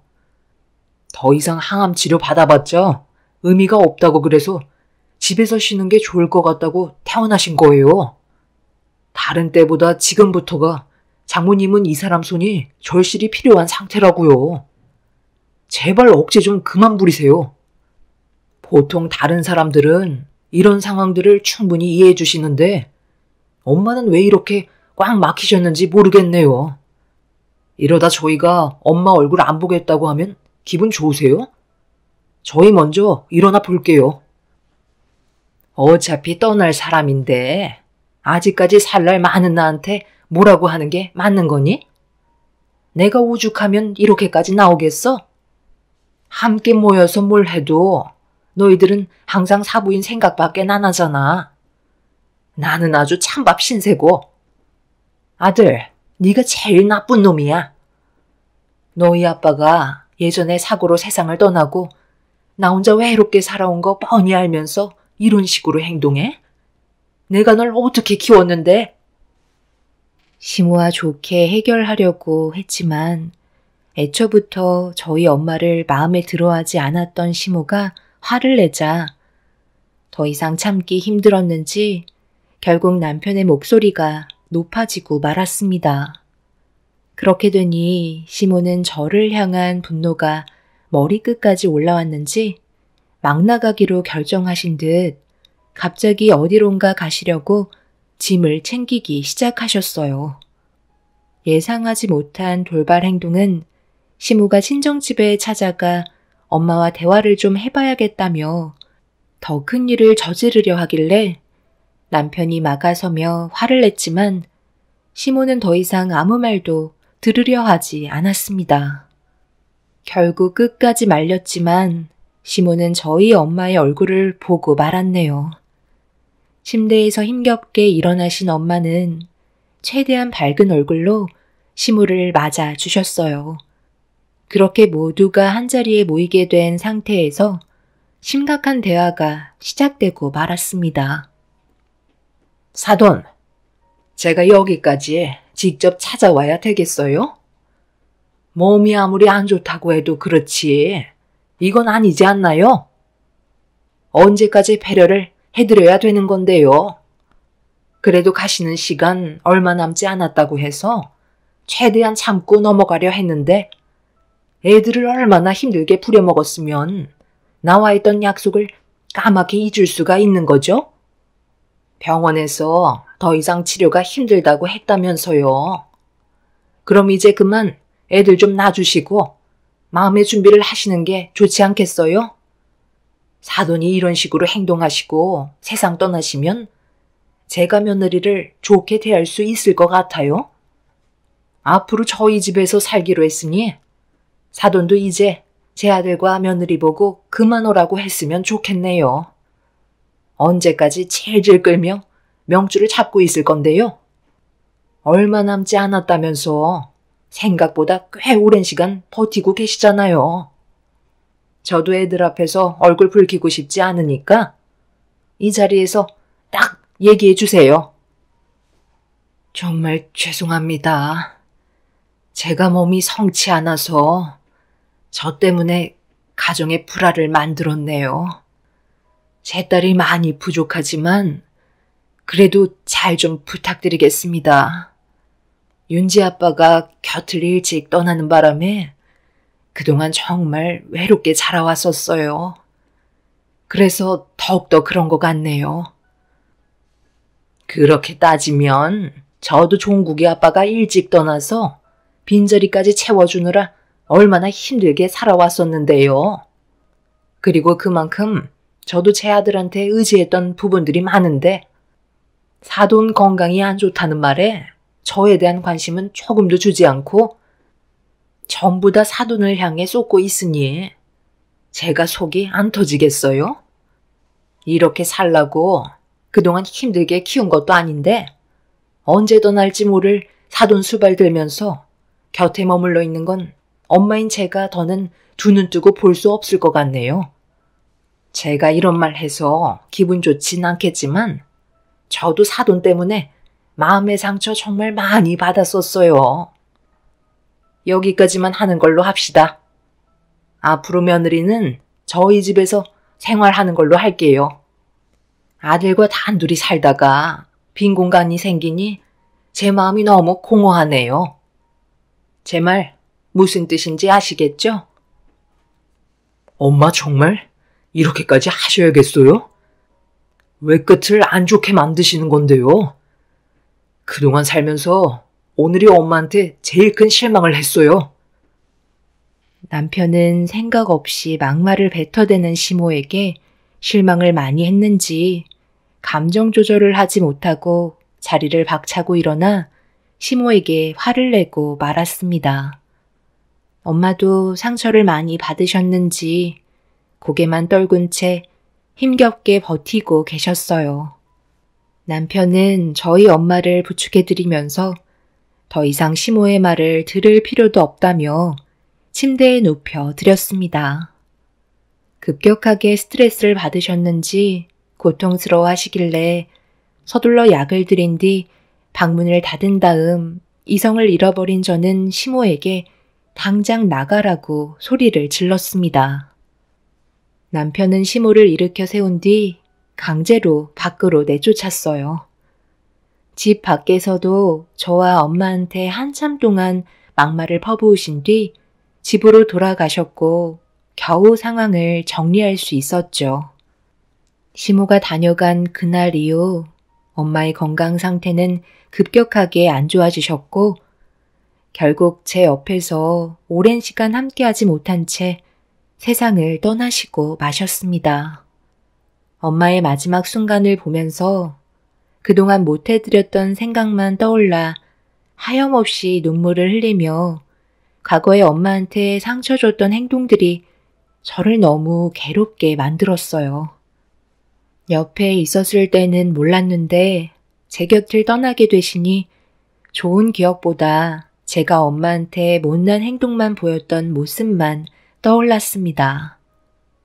엄마와 함께 할 수 있는 주어진 시간은 정해져 있었던 거였는데 왜 옆에 있었을 때는 알지 못했을까요? 100번, 1000번 후회하고 다시 돌아와 달라고 외쳐 불렀지만 엄마는 더 이상 저를 안아주지 않으셨네요. 그렇게 맨정신이 아닌 상태에서 엄마의 장례를 치르고 있는데 이 소식을 들은 시모가 늦은 저녁이 되어서야 장례식장에 모습을 나타냈어요. 저는 이미 정상이 아니었기 때문에 시모를 보자마자 엄마가 일찍 세상을 떠나신 게 전부 시모의 탓인 것 같아 그동안 참아왔던 감정을 터뜨리고 말았습니다. 장례식장이 떠나갈 정도로 소리치며 엄마가 세상 떠난 게 전부 다 시모 탓이라고 목이 터져라 화를 냈네요. 이게 왜 내 탓이니? 갈 때가 됐으니까 간 것뿐인데 내가 명을 재촉했다는 건 너무 억지 아니야? 어차피 병원에서도 더 이상 손을 쓰지 못해서 퇴원시킨 걸 왜 나한테 탓을 돌리고 그래? 내 잘못 조금도 없으니 장례식장에서 그만 소리치거라. 참으시는 거 조금도 참지 그러셨어요. 저희 엄마한테 시간이 많지 않다는 거 모르시는 것도 아니시면서 꼭 그렇게까지 하셨어야 됐어요? 저희 엄마가 편히 눈을 감으셨겠냐고요. 저는 오늘 이 시간 이후로 어머님의 며느리를 하지 않겠어요. 그래서 지금 나랑 인연을 끊어내기라도 하겠다는 거니? 갈 사람은 어차피 가게 되어 있는 건데 끝까지 가보자는 거야? 시모도 더는 화를 참기 힘드셨는지 얼굴을 붉히시며 저에게 쉬지 않고 막말을 퍼부으셨어요. 결국 장례식장은 난장판이 되었고 남편은 시모와 저를 말리면서 안 좋은 상황을 수습하려 했지만 둘 다 이성을 잃어버린 터라 남편으로는 역부족이었습니다. 그렇게 엄마 영정사진 앞에서 몸싸움이 벌어졌고 시모와 저는 더 이상 좋은 관계로 발전할 수 있는 건 아무것도 없었습니다.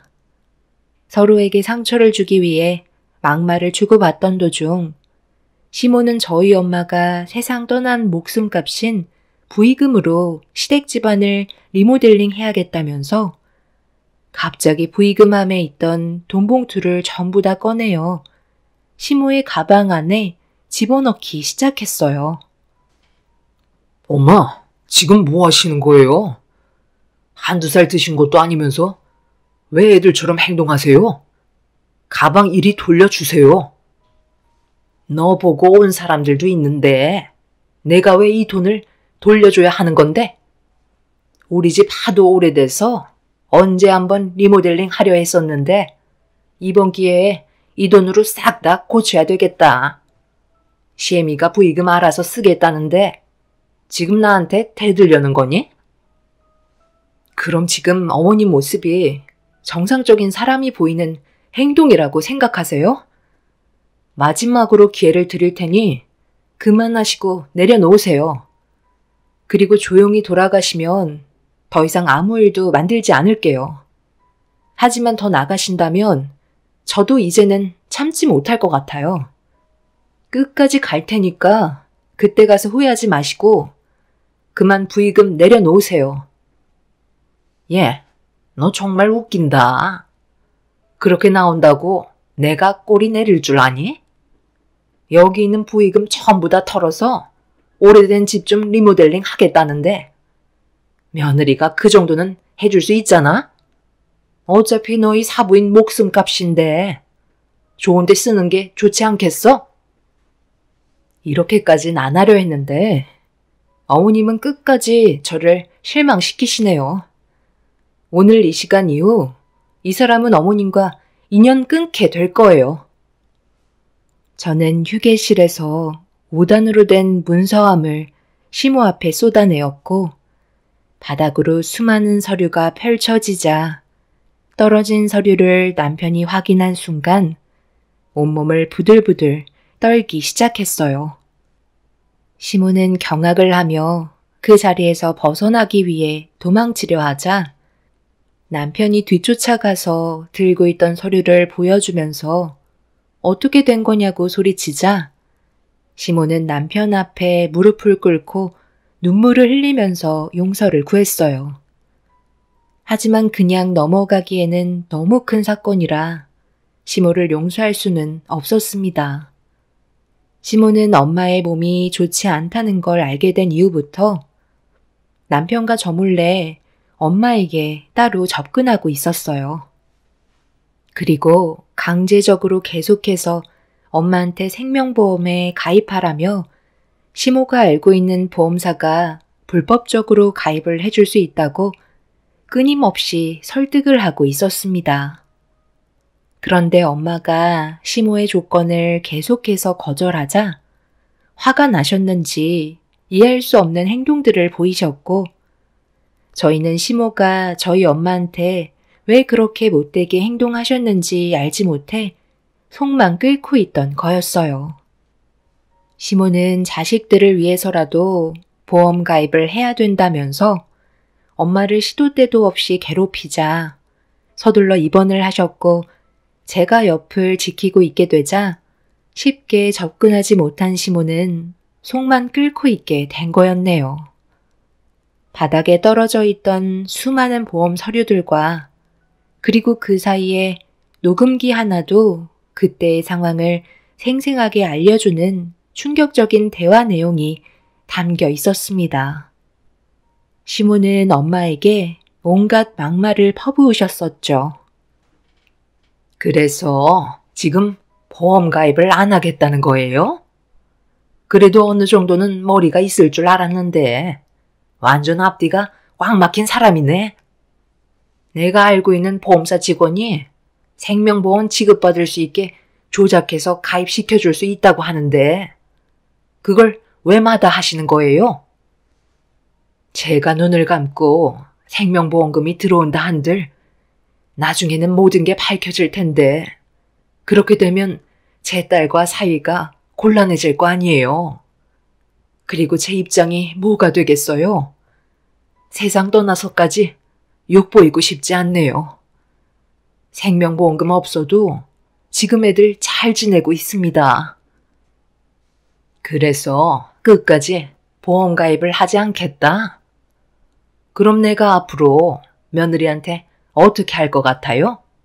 시집살이가 뭔지 보여줘야 가입하시겠어요? 사돈은 세상 떠나면 그만이지만 남아있는 며느리는 저에게 온갖 시련을 다 겪어야 하는데 편히 눈 감으실 수 있겠어요? 좋게 웃으면서 서류 넘겨드릴 때 사인하세요. 괜히 제 입에서 막말 나오면 저도 불편하고 사돈도 많이 불편하지 않겠어요? 목숨값으로 우리 가족들 잘 먹고 잘 살겠다는데 그만 고집 부리고 사인하세요. 10장을 주던 100장을 주던 원하시는 대로 해드릴 수 없으니 이제 그만 찾아오셨으면 좋겠네요. 당장 나가주세요. 시모와 엄마가 나눈 대화는 저와 남편에게 너무 큰 충격을 안겨주었고, 시모는 화가 머리끝까지 올라온 남편에게 변명을 늘어놓기 시작했어요. 하지만 이미 시모의 잘못된 행동은 주워 담을 수 없었습니다. 거기에 또 하나 알게 된 사실은 시모가 엄마처럼 몸이 좋지 않은 사람들에게 똑같이 접근해서 보험사 직원과 함께 보험금을 뒤에서 챙기고 있었다는 걸 엄마와 대화를 나누면서 걱정하지 않아도 된다며 지금까지 그렇게 해왔다고 시모의 범행을 전부 다 밝히고 있었습니다. 그래서 지금 어쩌려고? 경찰에 신고라도 하게? 나는 다 너희들을 위해 계획한 거밖에 없었다고. 왜 내 말을 못 믿는 거야? 내가 이렇게까지 용서를 구한 건 앞으로 잘 살아보자는 의미에서 그런 거지. 세상 떠난 사돈에게 보험가입 시키려고 접근한 점에 대해 용서를 구한 게 아니라는 거야. 살짝만 조작하면 꽤 큰 돈이 들어오는데 그걸 마다할 이유가 없잖아. 한두 번 해본 것도 아니고 지금까지 걸리지 않고 잘 살아왔는데 그게 뭐가 두렵다는 건지 내 속을 얼마나 많이 뒤집었는지 아니? 그래서 지금 엄마의 행동이 합당하다는 거예요? 잘못됐다는 걸 알면서도 걸리지 않았으니까 계속해서 몰래 해왔다는 거잖아요. 그런데 이제 어쩌죠? 제가 전부 다 알아버렸고 자식 입장에서 엄마를 안 좋은 길로 계속 걸어가게 하는 건 용납할 수가 없겠어요. 그래서 지금 나를 콩밥이라도 먹이기라도 하겠다는 거야? 아들, 엄마가 이 나이에 교도소에 들어갔으면 좋겠어? 잘못을 하셨으면 당연히 그에 따른 처벌을 받으셔야죠. 어머님이 하신 행동들이 잘된 건 아니잖아요? 지금 경찰 불렀으니 잠시 뒤 도착할 거예요. 어머님은 저희 엄마가 최대한 빨리 세상 떠나길 바라고 계셨었나 봐요. 정말 사람의 사악함은 끝도 없는 것 같아요. 저도 어머님이 처벌 받으실 때까지 멈추지 않을 거니까 끝까지 한번 해보자고요. 절대 용서하지 않겠어요. 시모는 무엇을 잘못했는지 전혀 인지하지 못하고 계셨어요. 결국 경찰들이 장례식장에 나타나게 되면서 상황은 종료가 되었습니다. 현재 시모는 범행을 저지른 사람과 함께 법적인 처벌을 받기 위해 구치소에서 대기하고 있는 중이지만 시모는 저와 남편에게 잘못된 부분에 대해 진심으로 용서를 구하지 않고 계세요. 남편은 차라리 잘 됐다면서 두 번 다시 얼굴 보고 싶지도 않고 시모가 세상을 떠나도 장례식장에 나타나지 않을 거라며 인연을 끊겠다고 확실하게 마음을 먹은 것 같습니다. 사람이 이렇게까지 악할 거라곤 상상조차 하지 못했는데 눈앞에 현실로 펼쳐지니 너무 큰 충격을 받았죠.